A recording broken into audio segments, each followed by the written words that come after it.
Lá, lá, lá, lá, lá, lá, lá, lá, lá, lá, lá, lá, lá, lá, lá, lá, lá, lá. Oi, companheiros e companheiras! Hoje, o canal Cedim tem a honra de receber aqui, para falar conosco, o diretor do Departamento Jurídico do Cedim, doutor Antoniel Bispo. Seja bem-vindo, doutor. É um imenso prazer.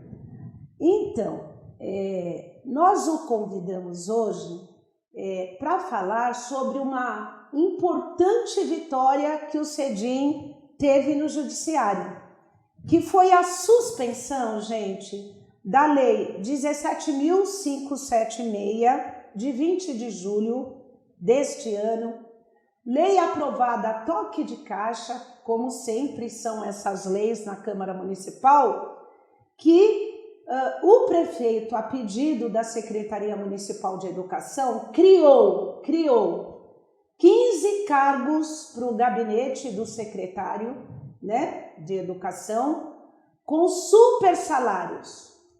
Pode ser que esses cargos sejam necessários, porque, segundo eles alegam, seria reforços na questão da gestão e tal, mas o que nos causou estranhamento é que todos eles sem concurso público. No momento que nós estamos brigando para chamadas, aliás, recentemente ocorreu poucas chamadas para PEI, para ATE, para coordenador pedagógico, diretor, supervisor, mas não o número que nós estamos reivindicando. Por exemplo, no caso de PEI, nós estamos reivindicando 1.068 novas chamadas e o governo, depois de muita pressão, chamou apenas 349. E aí me parece que a maioria das pessoas não entenderam a importância, né, doutor, dessa conquista do Cedim. Então eu queria que o senhor explicasse aqui para os nossos filiados e filiadas e todos aqueles que têm acompanhado o canal, as redes sociais do Cedim, o que foi essa lei, como foi essa liminar, qual a eficácia dela e neste momento em que pé está. Então, doutor Antoniel, falando com vocês. Pois bem, Claudete, essa foi uma lei que foi aprovada pelo prefeito Ricardo Nunes, no qual ele aprovou a criação de 2 cargos dentro da secretaria, cargos esses de subsecretário e assessor de Secretaria de Educação, que foram aprovados sem a obediência dos critérios técnicos da Constituição. Eu sei que parece um pouco técnico demais falar na Constituição Federal, no artigo 37, mas você vai entender muito bem o que eu quero dizer. Cargo público deve ser acessado por meio de concurso público, principalmente cargos de natureza técnica. Isso é o objetivo da administração para prover nos cargos públicos o melhor pessoal, as pessoas mais qualificadas para a prestação do serviço público. E essa lei, estranhamente, não obedeceu esse critério constitucional. Foram aprovados a criação desse cargo por meio de comissionamento, livre nomeação. Ou seja, doutor, o secretário pode colocar quem ele queira, sim, sem exigência nenhuma para ocupar esses cargos. Um dos critérios da lei, como pode estar escrito na própria letra da lei, é o critério da confiança. Então a lei cria esse cargo como cargo de confiança. Só uma parte. Confiança, um dos critérios, queridos e queridas, é a confiança. Será que nós, funcionários públicos concursados de carreira, somos ou não de confiança? Devolvendo a palavra para o doutor Antoniel. Pois bem, Claudete, a questão toda que se coloca é que nós elaboramos uma ação direta de inconstitucionalidade. O que visa essa ação direta de inconstitucionalidade? Ela encontra o seu fundamento na Constituição Federal e na Constituição do Estado de São Paulo. Logo que recebeu, o desembargador, presidente do Tribunal de Justiça, encaminhou para o desembargador Soares Levada, que foi o relator dessa ação direta de constitucionalidade e ele fez algumas análises de questões preliminares e, logo em seguida, concedeu a liminar, suspendendo os efeitos dessa lei. Significa dizer o seguinte, que essa lei está suspensa até o julgamento do mérito dessa ação. Nossa, que importância! Eu não costumo fazer isso, mas parabéns, desembargador Levada. É o judiciário julgando tecnicamente. A população agradece, principalmente os serviços públicos, a qualidade dos serviços públicos. Mas continue, doutor. É importante dizer para todas vocês que estão nos assistindo, que ao bater os olhos nessa ação direta de constitucionalidade, o desembargador deu imediatamente a liminar.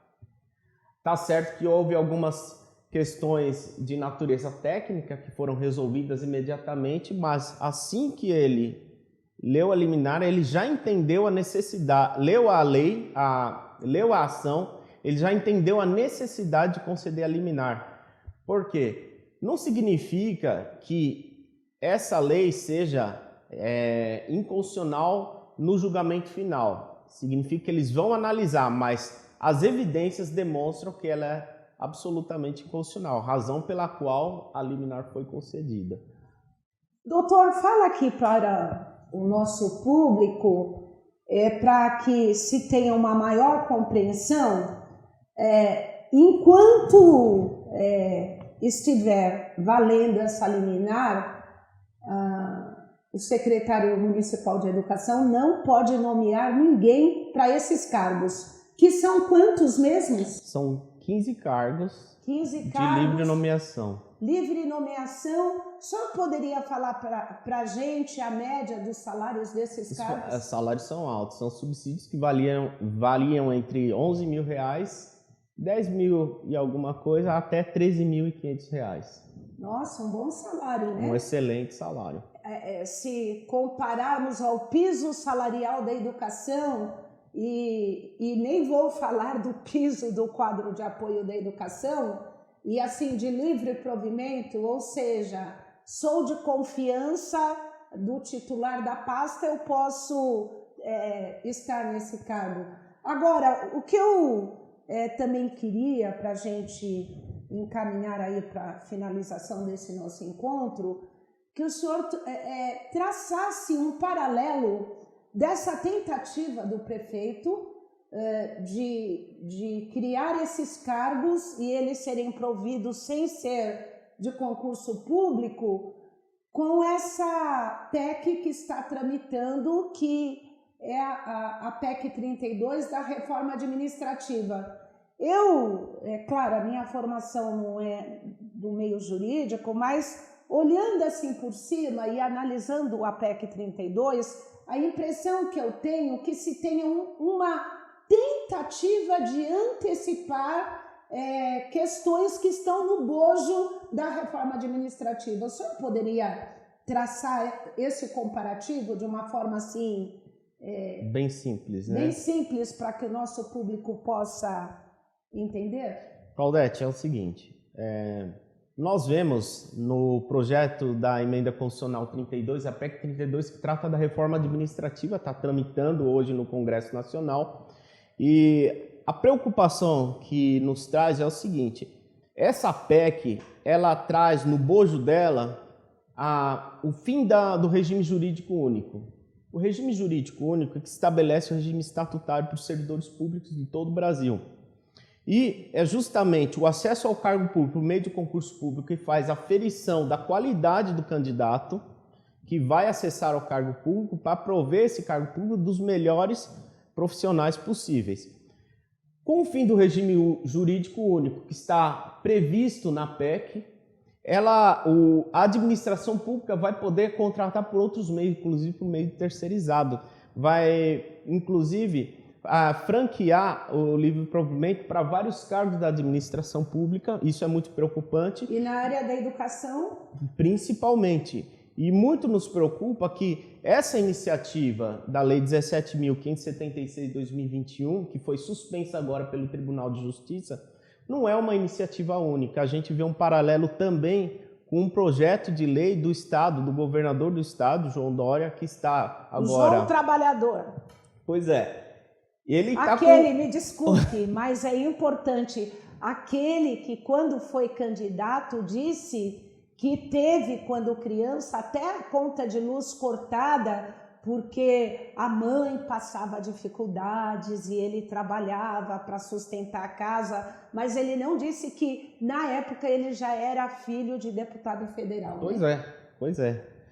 Então, ele está agora, colocou em trâmite na Assembleia Legislativa o projeto de lei 26, que é um projeto de lei muito preocupante, que também traz uma certa antecipação de efeitos da PEC 32, alterando significativamente a forma de provimento de cargos, reduzindo direitos de servidores públicos. Então, nós vemos um movimento em todo o Brasil, já de uma certa antecipação, para que haja uma conveniência absoluta da administração pública, aliás, do administrador público de plantão, para que haja esse provimento de cargo. Isso é muito preocupante. Importante dizer, essa liminar ela é válida até o trânsito em julgado da ação, dessa ação da direta de constitucionalidade.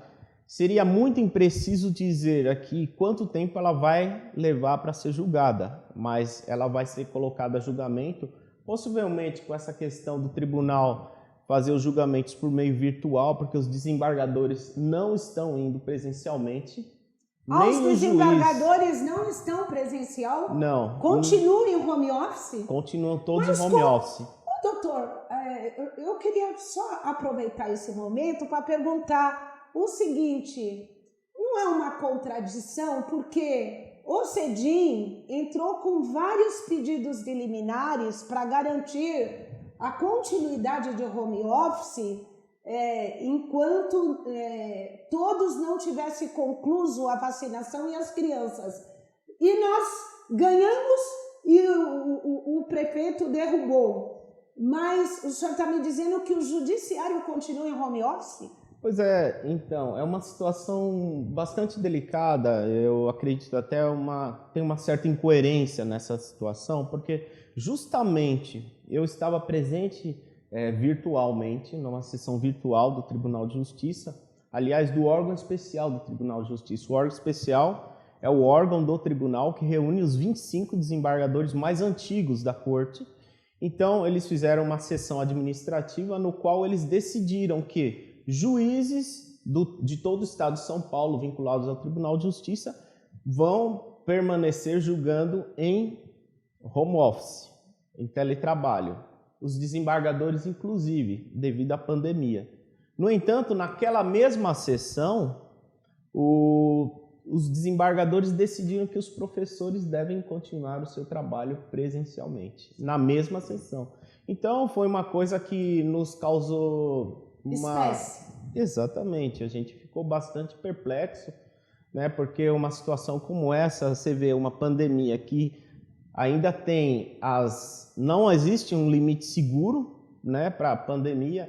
Existem, inclusive, a opinião e a colocação de vários especialistas técnicos dizendo que o momento ainda não é de reabertura, conforme foi estabelecido pelo governo do estado.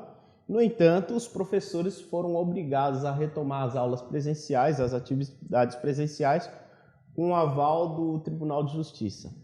Mas, doutor, a gente vai chamar um pequeno intervalo, em seguida a gente caminha para as finalizações e essa questão será objeto de um próximo programa do canal CEDIM, a Borboletinha em Ação.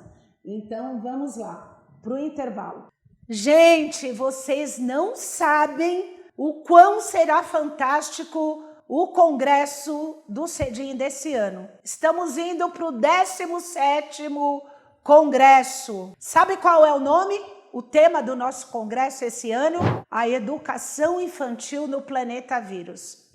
Se eu fosse você, não perderia. Vagas limitadas, como sempre, porque vocês sabem a qualidade dos congressos do CEDIM, a oportunidade de acrescentar de forma muito contundente na nossa formação para melhorar as nossas didáticas, as nossas práticas pedagógicas.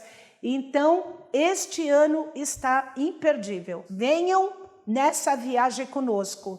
Será muito prazeroso. Vocês vão obter todas as informações necessárias. Estamos fechando os últimos detalhes. Tem palestrante internacional. Eu não posso contar. Estão dizendo que eu não posso contar porque será várias surpresas. E este ano, a equipe de comunicação do CEDIM inovou. Então, nós estaremos recepcionando as inscrições através de uma plataforma super simples, que é muito fácil você fazer a inscrição através do nosso site, pagar através do nosso site e tudo para facilitar a vida de vocês. Lembrando que os dias do congresso será 17, 18 e 19 de novembro, com liberação de ponto. Quem pode participar? Todos os filiados e filiadas ao nosso sindicato. E a regrinha é a mesma. Então, são 4 do quadro do magistério e 2 do apoio. Entender nesse apoio como a equipe gestora também, certo? Então, nós poderemos ter essa quantidade liberada para o nosso congresso, com liberação do dia. Então, está super fácil a inscrição. Vocês nem vão sentir que será online. A gente preparou toda uma situação para que você se sinta ao vivo e interagindo com os palestrantes, com os participantes. Então, nesse momento, né, de tantas dificuldades, de tanta tristeza, de tantos desespero, então o CEDIM vai acolher tudo isso e juntos vamos fazer essa travessia. Então é isso aí, vagas limitadas, a educação infantil no Planeta Vírus. Aí embaixo tem como vocês poderem se inscrever. Está super fácil, é uma plataforma muito tranquila e segura, ok? Então, espero vocês no nosso 17º Congresso. Bem, voltando do nosso intervalo, indo para a conclusão desse nosso encontro, eu quero terminar fazendo uma provocação e uma consideração. Doutor Antoniel, a gente poderia afirmar que a obtenção dessa liminar e a sentença foi dada no dia 23 de agosto, nós já estamos em setembro, ou seja, não está sendo fácil para a prefeitura derrubá-la como as outras que derruba no dia seguinte. Duas questões. Seria correto o CEDIM afirmar que essa liminar obtida através do nosso departamento jurídico, pela escrita brilhante de vocês, a tese defendida, ela neste momento protege a carreira do magistério municipal da cidade de São Paulo? Por que eu digo isso? Porque o impedimento do ingresso nesses cargos criados sem ser concurso público, ao meu ver, protege a carreira do magistério municipal. Carreira essa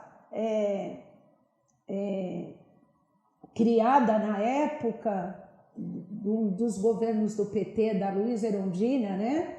E que ela vem sido muito atacada, mas que todas as vezes que ela sofre esses ataques, a gente consegue barrá-los, mas dessa vez não, na calada da noite aprovaram em toque de caixa essa modificação.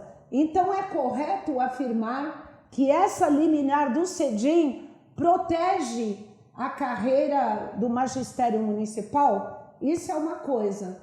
E a outra, caso a prefeitura consiga, porque a gente sabe dos trâmites derrubá-la.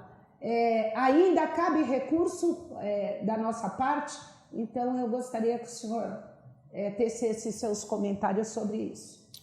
Claudete, respondendo a primeira pergunta, sem dúvida nenhuma, a liminar protege a carreira do magistério. Por quê? Ela traz à tona a constitucionalidade, ela traz à tona a legalidade. Significa dizer que a lei ela foi feita sob uma ótica inconstitucional. E isso não sou eu que estou dizendo, isso aí é o tribunal que está dizendo. Tá? De certa forma, mesmo sabendo que a 14.660, que trata da carreira do magistério hoje, não está mencionado expressamente na petição, essa liminar ela protege sim protege a carreira dos professores e dos cargos integrantes da educação municipal, sem dúvida nenhuma. Isso aí é uma coisa, inclusive a própria liminar, quando ela é concedida, trazendo à tona a legalidade e a constitucionalidade, ela visa proteger justamente a legislação que está em vigor hoje.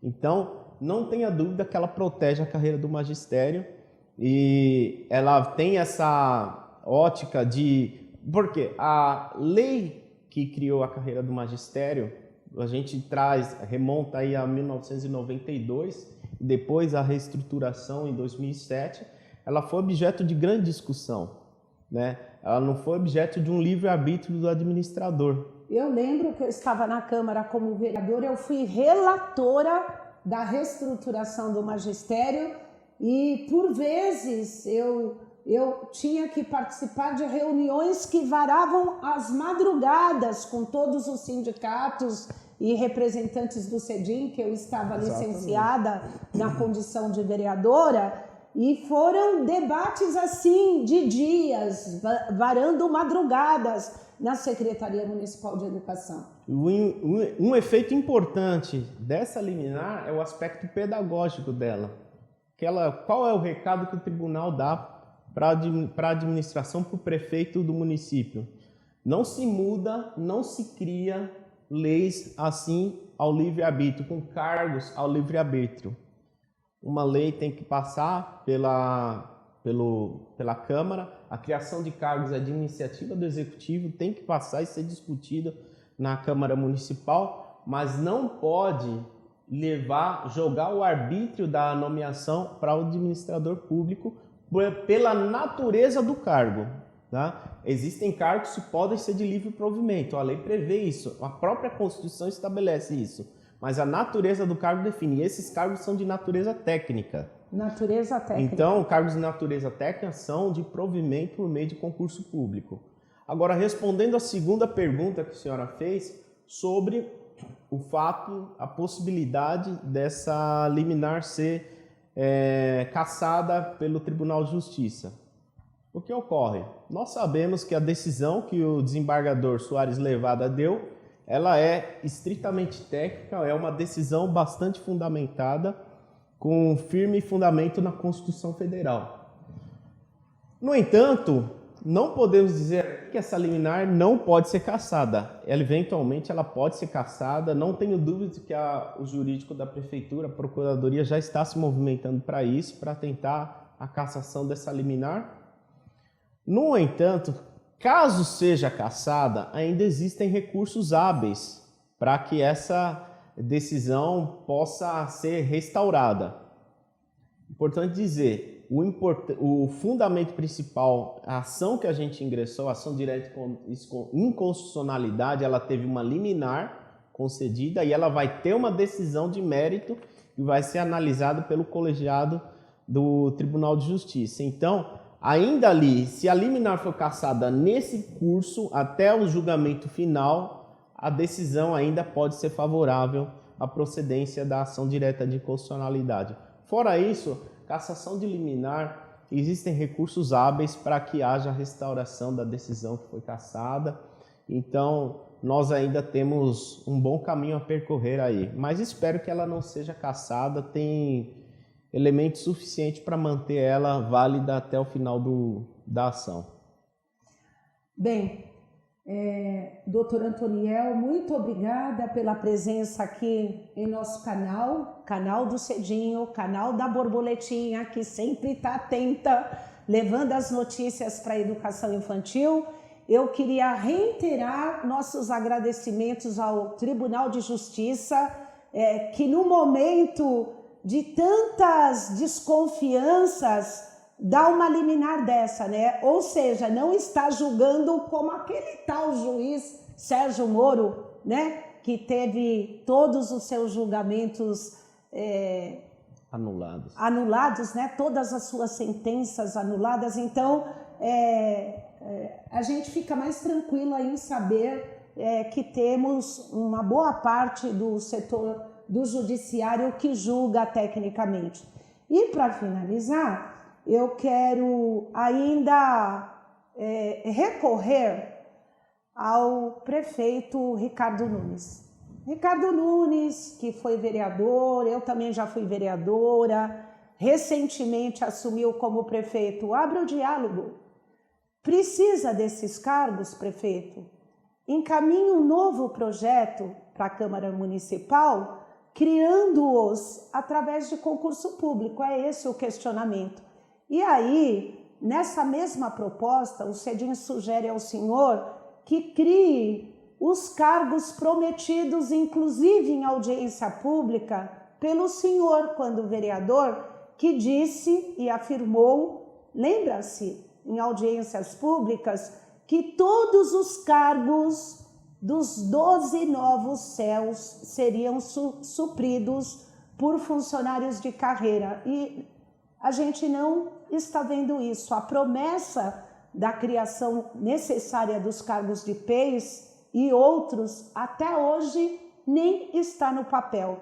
Então, o CEDIM não está fazendo nenhum tipo de disputa política, porque, pelo menos essa que vos fala, entende perfeitamente o jogo da política. Quem ganhou, levou. A gente vai brigar nas nossas posições daqui 4 anos, mas é uma questão da defesa do que nós acreditamos. Abra concurso público para esses cargos, porque se o senhor encaminhar esse projeto, eu mesma vou solicitar ao nosso departamento jurídico que retire a ação, ok?